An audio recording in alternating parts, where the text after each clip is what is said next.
Hey, what's up everybody? This is Osterberg501 and today I want to show you guys a secret that is actually in the Bloody Harvest event going on in Borderlands 3. And the secret is that all the 4 new legendary items with the Bloody Harvest event actually get more powerful the more terror you have. Now, every single item does it. The 4 items are the Fearmonger Shotgun, the Stalker Sniper Rifle, the Ghast Call Grenade, and the shield, which I have somewhere in here, is the Overflowing Scream of Terror. Now just a heads up, I know exactly what all the other items do. The Scream of Terror, I don't exactly know what it does. I think I know what it does, but it's pretty much impossible to fully test, and it sucks either way, so you're probably not going to want to use it either way. Now, all the cool items, you can easily tell what they do, and it massively increases the power of them.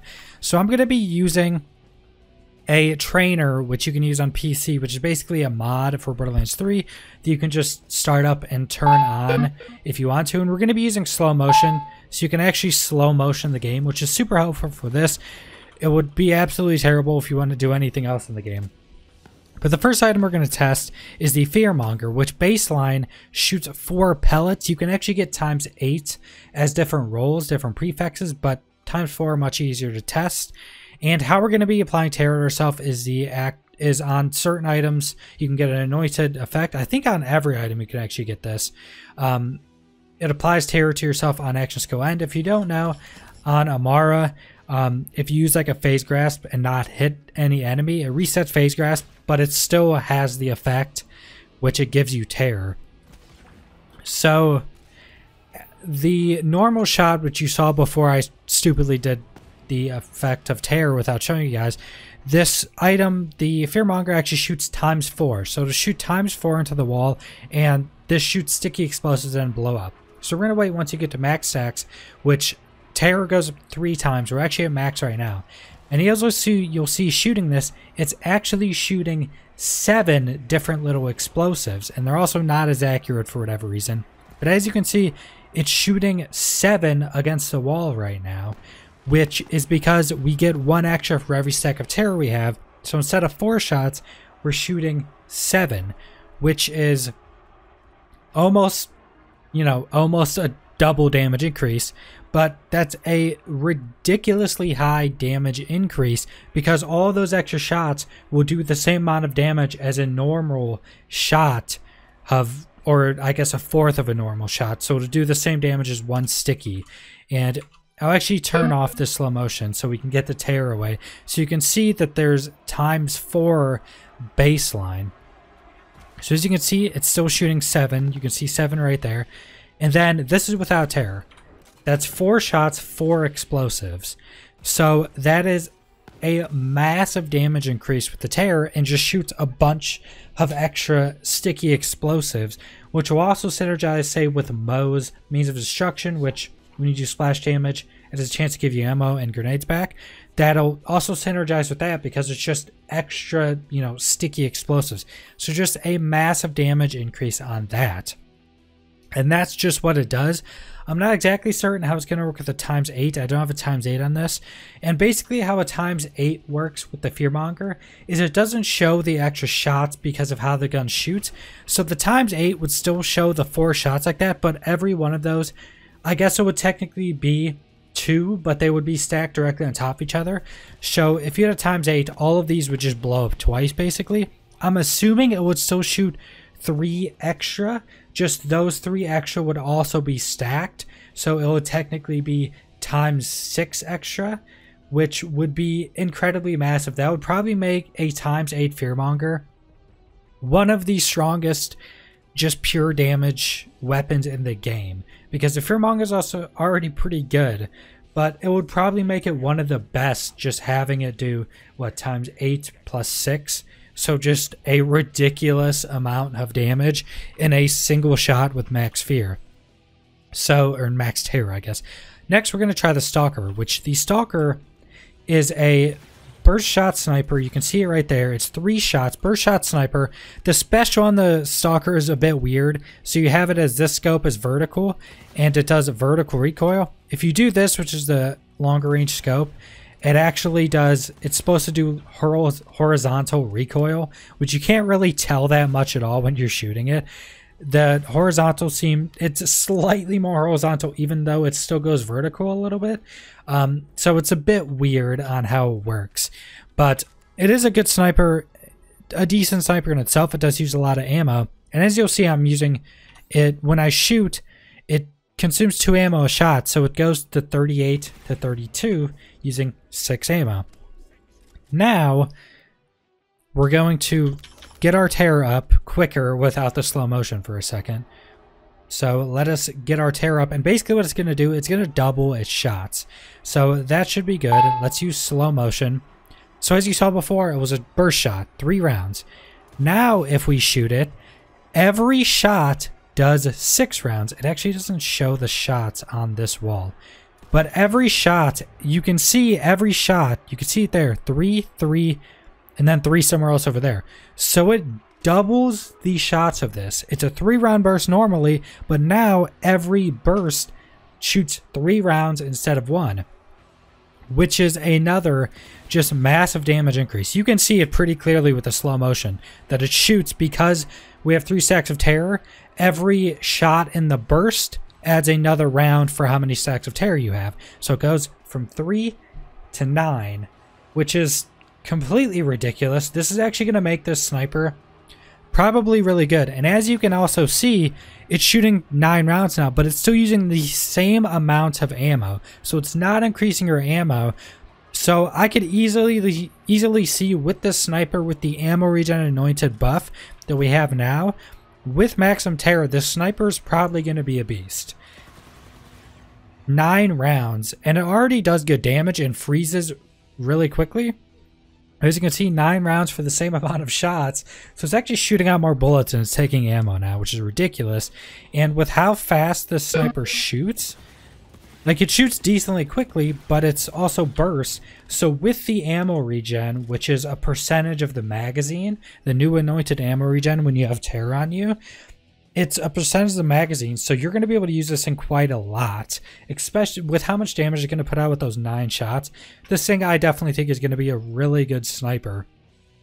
And going to actually be, you know, probably a like mid to high-ish tier weapon. I think the Fearmonger is going to be a top tier weapon with full terror. Now we can go to the gas call, which is much harder to see because I also have a cloning one. But basically how the gas calls work, you can only get a normal one, a Reuter, which doesn't increase the amount of grenades you throw, or cloning, which does double. And basically how the ghost call works, for cloning at least, it normally shoots out. And as we can see right here, the cloning throws 2 of these, and then when they blow up, they have this thing, then they shoot out skulls. So it shoots out a total of 7 skulls with cloning. Now I don't know how much it's going to do with 1. I'm assuming it's gonna do 3 or 4. It's kind of weird. I'm assuming the non-cloning, a normal gas call, probably does 4, but I guess it could do 3. 3 would be a little bit weird, but I'm assuming it does 3 or 4, and then it will increase by however much. Now, with the cloning gas call, with max terror, it doubles that to 14, which is a bit weird. I'm not exactly certain how it's working because it just straight doubles, and it's also weird how the 2 things that pop out when the skulls explode, when they explode, they create this rift that shoot out skulls, and it seems the first one that blows up shoots out 4 and the second shoots out 3, depending on how they blow up and how much time both the skulls themselves explode. So it's kind of weird, but as you can see, it's not doing a crazy amount. And then we're gonna give ourselves terror. That's throwing a grenade. We're going to give us just terror, and you'll see they stay for a lot longer and shoot out a lot more skulls. So it basically doubles for a cloning gas call from 7 to 14 skulls that shoot out once they blow up. And it does seem to be a bit random because I've seen one where the first skull does 10 skulls that shoot out in the first, and the second one that blew up only shot out a few. So it is kind of weird. It's actually really hard to see right there. Well, we're going to throw one over here so you guys can see it better. And yeah, so it goes from 7 overall skulls shooting out to 14, however much each rift shoots out. And you'll see they're just going to stay out a lot longer and shoot out a lot more skulls, which, you know, it doubles. So I wondered what was happening when I used this before, because I used it on Captain Haunt, because on bigger targets, these grenades are really good. And I wondered what it actually was, why so many skulls were randomly coming out sometimes, and it was because of this. So hopefully you can see it a little bit in full time here, that they're just staying a lot longer and shooting out a lot more skulls.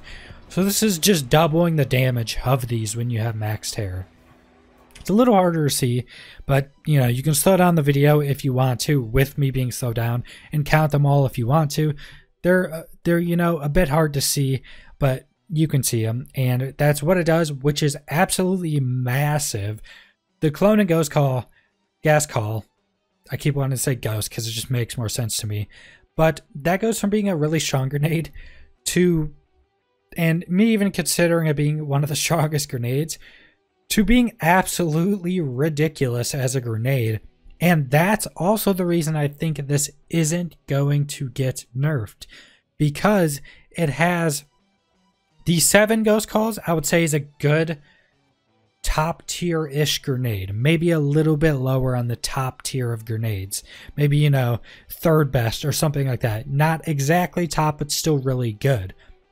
But to actually get the increased benefit, which I think makes it the best grenade in the game, it has basically something you need to do for that. And really no other grenades really need to do that. So that's why I think this thing isn't going to get nerfed, and none of these weapons, even if the Fear Mog is top tier, aren't going to get nerfed, because you actually have to do something to get basically almost half their power. So I don't think any of them are going to get nerfed. Now, for the shield, I'm not going to actually show you guys this because you can't really see anything. So basically what this shield baseline does, because it doesn't actually tell you everything, it gives you 5% max health per second while the shield is full. That this is not affected by any amount of terror. Then it let loose. Also, this shield is rolled exactly the same. The shield and the grenade cannot be anointed. And this shield rolls exactly the same. The exact same capacity, the exact same effects, the exact same recharge rate and recharge delay. All the exact same. There is not a single variation on the roll of this grenade at level 50. And basically the special is let loose a piercing scream around yourself, damaging enemies for, you know, around 15,000 damage on shield break. So basically, there's two things that the shield either does, and I'm pretty sure it does both, I guess. So it seems to baseline when it blows up, depending on the amount of targets you hit or damage you deal. I'm pretty sure I actually can't tell whatsoever, but it will, I'm pretty sure depending on how many targets it hits, and just if it hits a target, it starts regenning right away when it blows, when its Nova hits something. And the more things it hits, it actually gets like a certain amount of shielding back, like instantly, depending on how much stuff it hits. Now, I'm pretty sure that's just increased the amount of terror you have. So I'm pretty sure the regen doesn't change because it just regens right away when it hits something, which is something different in it. But that it also gives more back the more terror you have. So if you had no terror and hit like one target, it'd give you a little bit of shield back while also instantly starting the recharge. And then depending on how much terror you have, for every stack of terror you have, it'd give an extra chunk for each terror stack you have, and also recharge instantly. Is what I'm thinking. That's the best thing I could think of when testing it. And it's almost impossible to test. And also, I didn't want to try to painstakingly test this shield, because even with this, even with the hidden effect on it and being stronger at this hidden effect when you have terror, this shield still sucks, especially since all of the normal shields in the game that are objectively stronger can also roll anointed. So I would just recommend never using the shield in any capacity. But that is pretty much the entire video. A little bit rambly, but I don't think a lot of people actually know about this. I didn't know about this till recently, that how strong the Fearmonger, the Stalker, and the Gas Call get with terror stacks. So subscribe if you want to see more Borderlands 3 content. Leave a like if you liked the video. Leave a comment down below what you think about Borderlands 3 as a whole, what you think about all these new legendary items and their hidden effects, and thanks for watching.